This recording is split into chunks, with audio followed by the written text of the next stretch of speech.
areas. And he was stunned, because that's what the UN does. They go everywhere where crisis erupts. They try to bring the power and salve of multilateralism, especially the humanitarian relief crises that we're facing. So we are very grateful. Antonio Guterres has played a stellar role.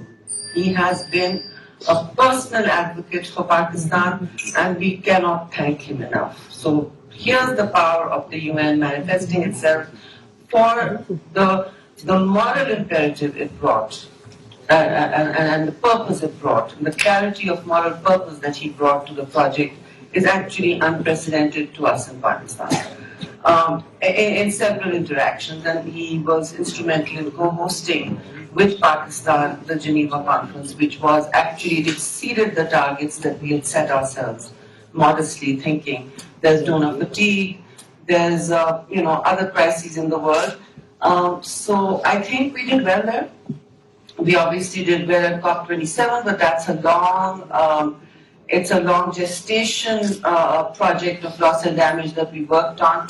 Having said that, it took every ounce of stamina and literally 18-hour days that nights went into morning in negotiations. So it was a team effort from Pakistan. It gelled well, and I think we showed real leadership. The Foreign Minister, the Prime Minister, everyone was wholly committed and online, and I think that it gives us a sense of how successes can be achieved in times of extreme adversity and in times of what was a climate emergency.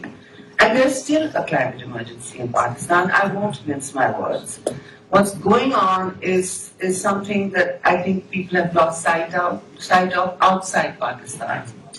There are obviously enclaves of huge stability everywhere in the world, but there is a sense of disasters tend to stay focused as long as the media is there. That is just the nature of the changing world and the beast that we call commercial media.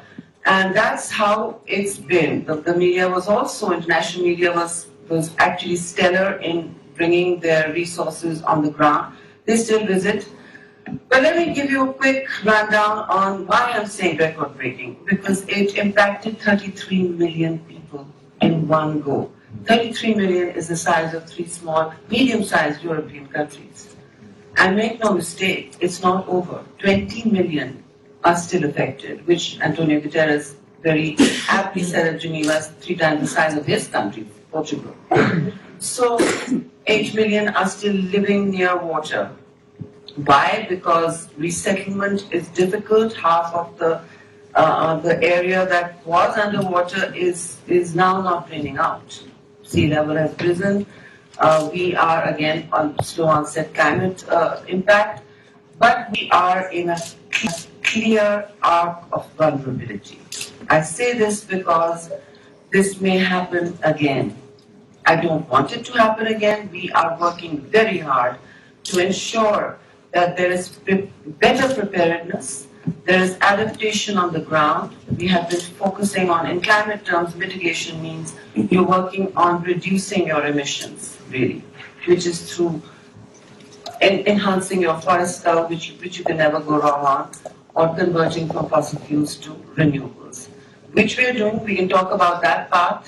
We're doing that anyway because we need to reduce our import energy bills. Those are very high. The return of a conflict or war to Europe has actually thrust many countries on this arc of vulnerability into a magnitude of crisis that we really have never seen before. So yes, we are importing wheat. This was a wheat exporting country. We are importing, we've even had to import at some point such a huge LNG and oil component. So you really don't lecture me on the use of fossil fuels for everybody's leapfrogging development. Nobody is anymore because we are, silently not doing what we need to do. And by we, I don't mean Pakistan. Pakistan is hurtling towards, and we have to hurtle towards the recovery framework we created while we were in this emergency. And that's called the 4Rs, the Resilient Recovery Reconstruction Framework, because why it's called reconstruction is simply, and that involves rehabilitation, and so that's why it's 4Rs. I wanted to play a video, my bad that I thought of it this morning and we couldn't get the stuff organized, that showed you the scale and magnitude and ferocity of the crisis. The 2010 flood, again, was nothing compared to this.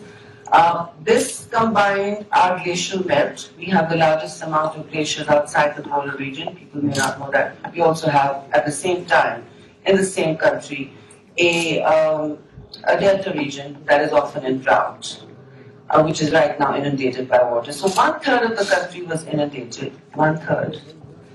And we had the glacial melt accelerate to 300 degrees this year because of global warming. Now, Pakistan is not causing the global warming at all. We are too small an emitter. Small joys, but too small an emitter. And so if we go totally renewable tomorrow, totally green, that warming will still come to Pakistan. These are the geographies of vulnerability. The longitudes of what I call human suffering, which face as ground zero the accelerated impacts of climate stress, and that includes a prolonged crisis now in the Horn of Africa. You see Somalia not having seen any rain, and children are starving.